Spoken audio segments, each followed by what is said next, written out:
Okay, so I just recorded this whole presentation 5 minutes ago and forgot to save it. So I'm doing it again. So if you think you're bored listening to me, you should be doing this twice.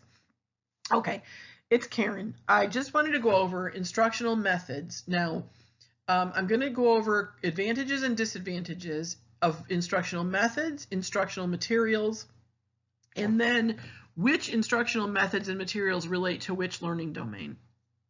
I know you're getting sick of hearing about the learning domains, but this should be reinforcing for you that they're important. Okay, so instructional methods, the advantages. Lecture, it's efficient, cost-effective, transmits a large amount of information in the most effective way. Most of your education, you've had lecture as your main instructional method. It's boring for some people, so we'll see that under disadvantages, but it is the most efficient and effective, or cost-effective. Group discussion, learner and subject centered, which is sometimes what we want. We want people to have to be sort of on the spot, more active for the learner, and it is very good reinforcement of learning. One-to-one instruction is individually tailored. It gives immediate feedback, ongoing evaluation of your learner, and can be used for all learning levels. We do mostly one-to-one instruction in nursing when we do patient education. Demonstration and return demonstration actively engages your learner. It gives constant reinforcement, and it's easier for you to evaluate when you get a demonstration and return. Gaming is fun, promotes retention of learning, and is easily modified, not boring.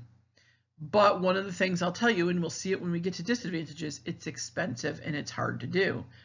Simulation develops a higher level of problem solving around a specific issue. It's an actively engaged method, and it's non-threatening. Most of you I shouldn't say most, all of you at St. Joe's use the Sim Lab, and that's a perfect example of simulation learning. You could learn it in lecture, people would go over it, you could talk about it, but until you went and did the hands-on part of it, it didn't have the same meaning to you. Role-playing. It explores feelings. It bridges the gaps between understanding and feelings. Role-playing can be fun, and it also can be very intimidating. Role modeling affects behavior change. It promotes socially desired behaviors. So you might be asking yourself, how often do nurses use role modeling? It depends upon where you work. But if you work in a school system or if you work in psychiatric nursing, you use role modeling quite a bit. Self-instruction is self-paced, active, feedback is built in, and there's mastery in the time frame. Most of you in your careers will use self-instruction quite a bit. There's a lot of education that comes out for nurses. There's a lot of learning in a hospital setting that's mandatory, and most of it comes through as self-instruction where you just complete something online. Instructional method disadvantages, lecture. I don't have to tell you this, but it's low stimuli for the learner. It's instructor-centered, and there's no real individualization. So when I say instructor-centered, what I mean is it's only as engaging and interesting as the person is performing for you in front of the room. So as you know, probably better than I, that if you have, I'm sorry, there she goes. If you have somebody who's boring as an instructor and has no interest in making the material fascinating, lecture can be really boring.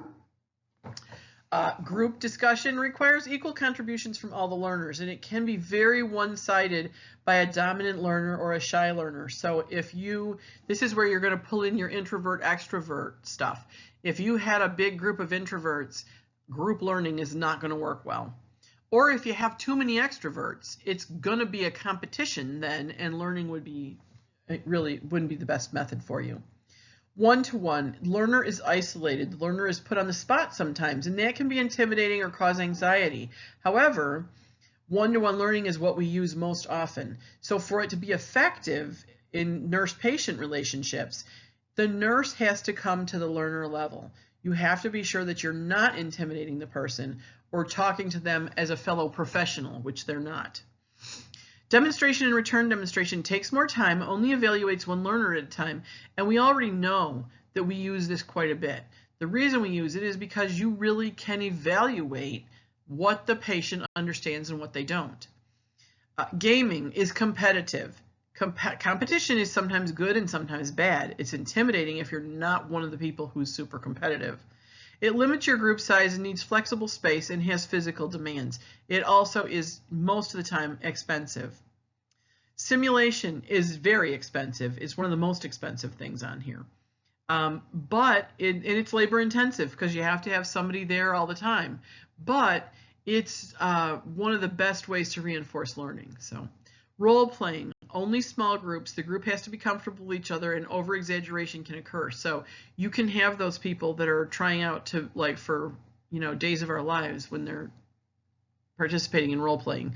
And then you'll have other people that are, again, shyer and not as comfortable being in front of people. So you have to, again, assess your learning group before you would pick this as an instructional method. Role modeling, there needs to be a rapport between the learner and the role model. You can instill negative behavior as well.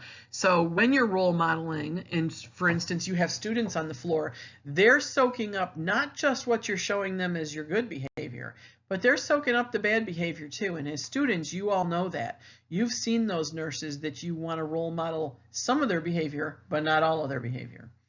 And then self-instruction, it requires motivation. It really requires motivation of the learner. Can be boring, and it's not good for disabled learners. Okay, instructional materials. Instructional materials are those things that you're going to use to reinforce the teaching that you've done. It's what you're going to give your patient or your learner at the end of your presentation that answers their questions. It sends them off in a way that they would have a way to refresh the learning. So most often that's written material. We usually use something printed to reinforce. It's familiar for people, it's easily attained, and you can give it to a large number of people.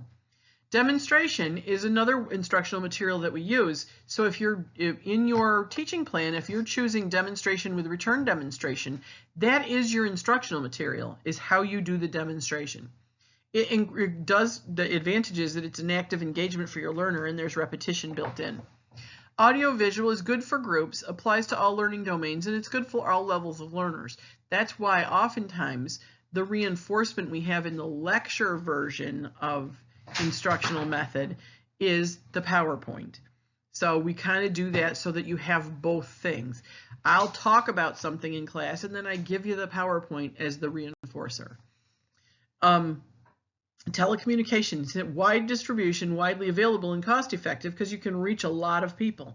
In the midst of this whole coronavirus epidemic or pandemic now, you want to think that telecommunication is how many people are receiving their information. And that's on purpose because it can reach everybody in the country. It's widely available. So there is a method to the madness of all this. And then computer learning, it's interactive, there's retention of learning, it's time efficient, and there are a lot of resources for it. Okay, disadvantages. The written and printed stuff, you can hand it to somebody, but you get no immediate feedback. You don't know if they're going to ever look at it again. It does require a reading level, and it does not account for disabilities. So somebody who's visually impaired, somebody who's learning disabled or illiterate. And remember, when you're doing written or printed instructional material, what grade reading level? 5th grade reading level is what we're aiming for. Okay, demonstration. The content can be static, it's time consuming, and it's not for a large audience. Also, demonstration as your instructional material is costly. You're going to be doing that one-on-one most of the time. Audiovisual, static content. It requires equipment, a darkened room, and it's not for the visually impaired. But the static content is sometimes able to be reinforced by the person giving the lecture. Telecommunication, it's complicated to make interactive and it's expensive to develop. Obviously, or I'd just put all this on TV, but I don't think they'll let me. It costs too much and I'm not that entertaining. Computer is a cognitive focus. It has to be purchased or developed, and there's limited access based upon equipment. So if you want to use computer reinforcement for your instructional material, you have to be sure people have access and they know how to use it. So now, domains of learning, this should be starting to sound important because I've talked about it in every PowerPoint. But some of the things you want to think about when you're trying to reach the cognitive domain, which is where you want just people to have a knowledge base of something, a knowledge of understanding. The things that will reinforce that the best are lecture, group discussion, self-instruction, one-to-one, gaming, written material, and computer. For the affective domain, which is where you want to change a feeling or you want to have somebody have a different value of something as time goes on. Group discussion, one-to-one, role modeling, role modeling, gaming, audiovisual, and telecommunication. Again, I hate to keep talking about Corona, but it's why I'm doing this.